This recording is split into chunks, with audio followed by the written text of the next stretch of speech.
ஆதி என்னும் பராபரையே அன்பான மனோன்மணியே ஜோதி என்னும் பஞ்சாகத்தாலே சொற்பெரிய கரிமுகனே தீது நீக்கும் கந்தவளே திருத்துகின்ற குருநாதர்களே 18 சித்தர்களே பண்பான பரமசிவமே ஓதியே ஜோதிடங்கள் உரைப்பதற்கு நார விந்து வடிவாக நல்ல துணை ஆவீரே. உலகில் உள்ள தமிழ் பேசும் அனைத்து நல் உள்ளங்களுக்கும் மற்றும் ஜோதிட சான்றோர்களுக்கும் மூத்தோர்களுக்கும் ஆர்வலர்களுக்கும் மற்றும் இந்த காணொலியை உங்களுக்கும் ஆஸ்தோராஜின் இனிய நல்வணக்கங்கள். ஜோதிடம், ஆன்மீகம், வாழ்வியல், மருத்துவம் என்ற 4 தலைப்புகளிலிருந்து தொடர் காணொலிகளாக கொடுத்து வருகிறோம். அந்த வகையில் இன்று கலப்பு திருமணம் என்ற ஒரு டாப்பிக்கில் ஒரு தலைப்பில் தொடர் பதிவுகளில் இது கிட்டத்தட்ட 5வது பதிவு. ஒவ்வொரு ஜாதகத்திலேயும் ஒரு தரமான ஜோதிடருக்கு ஒவ்வொரு ஜாதகமும் ஒவ்வொரு புது தகவல்களை சொல்லிக்கொண்டே இருக்கிறார். ஏன் உலகத்தில் இருக்கக்கூடிய ஒவ்வொரு அசைவுகளும் நமக்கு ஒரு வித்தியாசமான பலன்களை, ஒரு கிரகத்தினுடைய காரகத்துவங்களை நமக்கு அடையாளம் காட்டிக்கொண்டு பலனை சொல்லிக் கொண்டிருக்கிறது என்பதை மறுக்க முடியாது. உலகத்தில் இருக்கக்கூடிய அத்தனை உயிர்களும், அத்தனை ஜீவராசிகளும், அத்தனை தூசு துரும்புகளும், அத்தனை அணுக்களும், கண்ணில் படும் அனைத்தும் நவகிரகங்களினுடைய கட்டுப்பாட்டுக்குள், நவகிரகத்தினுடைய காரகத்தின் பிரதிபம்பங்களாகவே வழிநடத்தி வந்து கொண்டிருக்கிறது என்பதை மாற்றுக்கருத்தில்லை. இது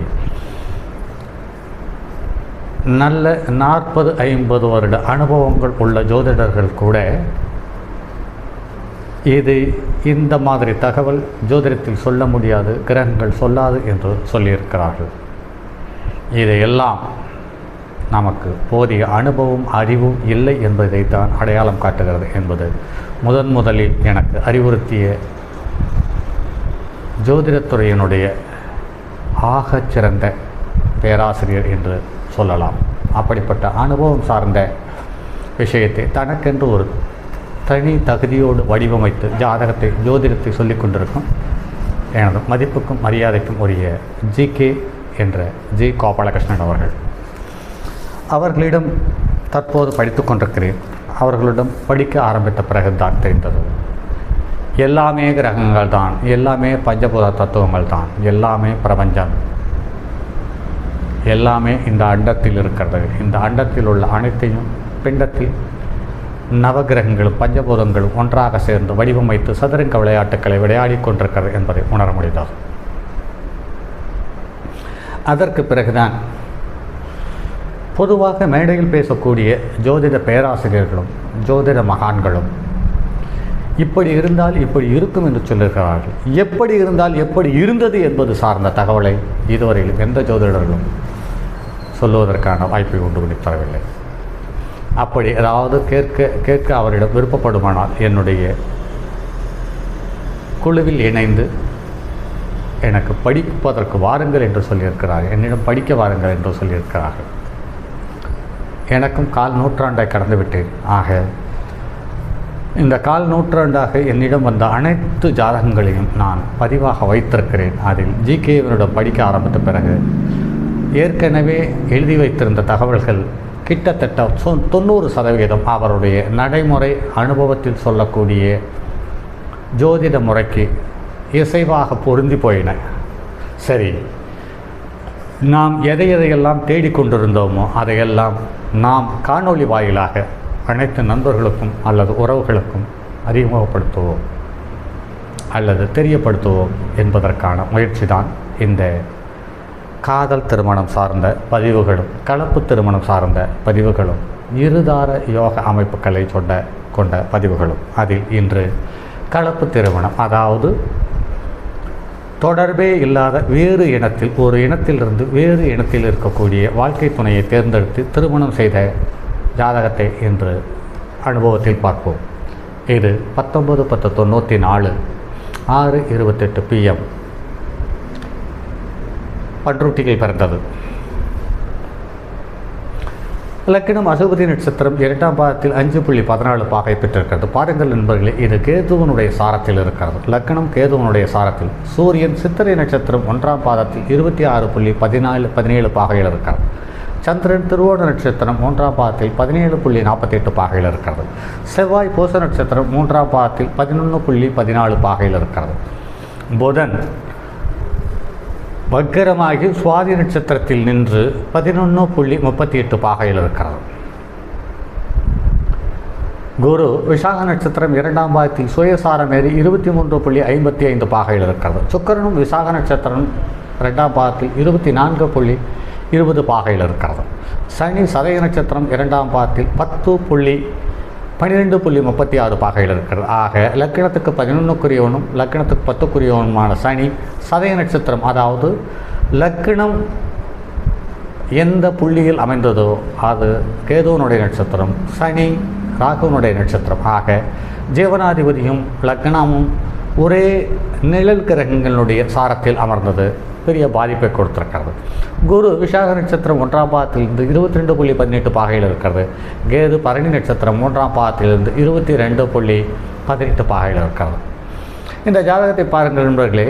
மேச லக்கணம், காலபுருஷ லக்கணத்துக்கு முதல் லக்கணம் மேச லக்கணம். இந்த லக்கணத்தில் கேது பரணி நட்சத்திரத்தில் லக்கணத்துக்கு 7க்குரியவன் 2 சாரம் பெற்று 2 பார்க்க பெற்றதனால் இவருடைய வாழ்க்கை துணையை இவரே தேர்ந்தெடுக்கக்கூடிய அல்லது இவருடைய வாழ்க்கை துணை இவரை தேர்ந்தெடுத்திருக்கிறது என்று தான் சொல்ல வேண்டும். ஏன் என்று கேட்டால் லக்கணத்துக்கு 2 7க்குரியவன் என்பது சுக்கிரன். அவன் தன்னுடைய சொந்த வீட்டில் ஆட்சி பெற்றிருக்கிறார். அதே சமயத்தில் பிடிவாதமுள்ள வக்கிர கோணம் கொண்ட காதலி என்று எடுத்துக்கொள்ளலாம். அதே சமயத்தில் லக்கணத்துக்கு 4ஆம் இடத்தில் செவ்வாய் நீச்சம், 4க்குரியவன் 4ஆம் இடத்தை பார்த்தான். அந்த வகையில் மகர லக்கணம் மகர ராசியில் பிறந்தவர்களுக்கு அனைத்தும் சுகம், சந்தோஷம், கௌரவம், மரியாதை, செல்வாக்கு, அவமானம், இழப்பு, இதை அனைத்தும் இவரை தேடாமலே தானாக வந்து கிடைப்பது என்பதுதான் மகர ராசியில் இதுவரையும் பார்த்த அனுபவத்தில் உள்ள தகவல்கள். அதுக்கடுத்தது லக்கணத்துக்கு 6வது இடத்தில் சூரியன். இந்த சூரியன் பாருங்கள் வலுவாக இருக்கிறான். 6ஆம் இடத்தில் இருக்கக்கூடிய சூரியன் சித்திரை நட்சத்திரத்தில் இருக்கிறான். அதுக்கடுத்து 7ஆம் இடத்தில் குரு, சுக்கிரன், ராகு, புதன்.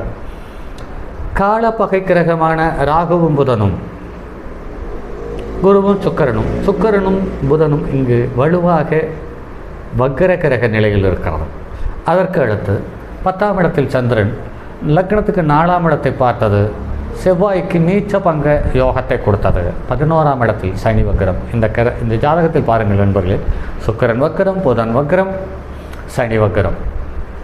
இந்த 3 கிரகங்களினுடைய காரகத்துவத்துக்காக இவர் கடுமையாக போராடி வாழ வேண்டிய கட்டாய சூழ்நிலைக்கு தள்ளப்பட்டிருக்கிறார் என்பதுதான் சற்று கொடுமையிலும் கொடுமை. சனி வக்கரம் பெற்றாலே இவருக்கு அங்கீகாரம் கிடைப்பதில்லை. புதன் வக்கரம் பெற்றதனால் இவர் காதலுக்கு இவர் தகுதியானவரா என்று பார்த்தா இல்லை. இந்த காதலியினுடைய கல்யாண வாழ்க்கைக்கு இவர் தேவையானவர் என்பதை 3-6க்குரியவன் அடையாளம் காட்டியிருக்கிறார். சுக்கிரன் வலுவானது வக்கர கிரகமாக மாறியிருக்கிறது என்பதுதான் இது சற்று கூடுதல் தகவல். ஆக இந்த ஜாதகத்திலேயே மேலும் ஒரு சிறப்பு தகவல். இதுவரையிலே எண்ணற்ற ஜாதகத்தில் பார்த்திருக்கிறோம். அந்த விதி இதற்கும் பொருந்தி போகிறது. லக்கணத்துக்கு 7ஆம் இடத்தில் ராகு சுக்கிரன் இவருடைய சொந்த இனம் இல்லாமல் வேறு ஒரு இனத்திலிருந்து வாழ்க்கை துணை வந்திருக்கிறது என்பதுதான் இங்கு கூடுதல் தகவல். அதே சமயத்தில் ராகுவும் புதனும் சேர்ந்ததனால் கடுமையான நெருக்கடி பாதக சூழ்நிலையை கடந்து இவர்கள் திருமணம் செய்திருக்கிறார்கள். அதற்கு அடுத்து இவர்கள் காதலிக்க ஆரம்பித்து கிட்டத்தட்ட 10வது வருடத்தில் இவர்கள் திருமணத்தை செய்திருக்கிறார்கள் என்பதுதான் இங்கு கூடுதல் தகவல்.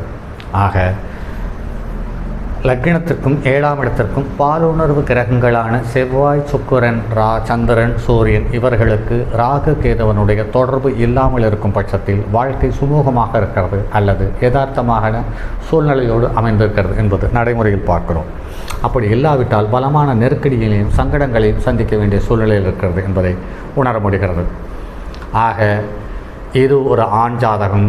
இதுவும் காதல் திருமணம் மற்றும் கலப்பு திருமணம் என்பதற்கான ஒரு எடுத்துக்காட்டுக்கு ஆகச்சிறந்த ஜாதகம். சரி நண்பர்களே, மற்றும் அடுத்ததொரு பதிவில் சந்திப்போம் அடுத்ததொரு கலப்பு திருமணத்தில் சந்திப்போம். அதுவரை உங்களிடமிருந்து விடைபெறுவது உங்கள் அன்பு நண்பன் எம் ராஜரத்தினம். என்னுடைய அலைபேசி எண் 9788972999 மற்றும் ஒரு எண் 9791399649 மற்றும் அடுத்த பதிவில் சந்திப்போம். தங்கமான் மழுவோடேந்தி தன்மதி தலையில் கொண்டோர் மங்கையர் பறிக்கச் சொன்ன மாமொழி ஜோதிடத்தை இங்கு யாம் உரைப்பதற்கோர் இமை என்னும் பிழை வராமல் காக்க செங்கன் மால் மருகன் யானைச்சரன் பதம் காப்பதாமே.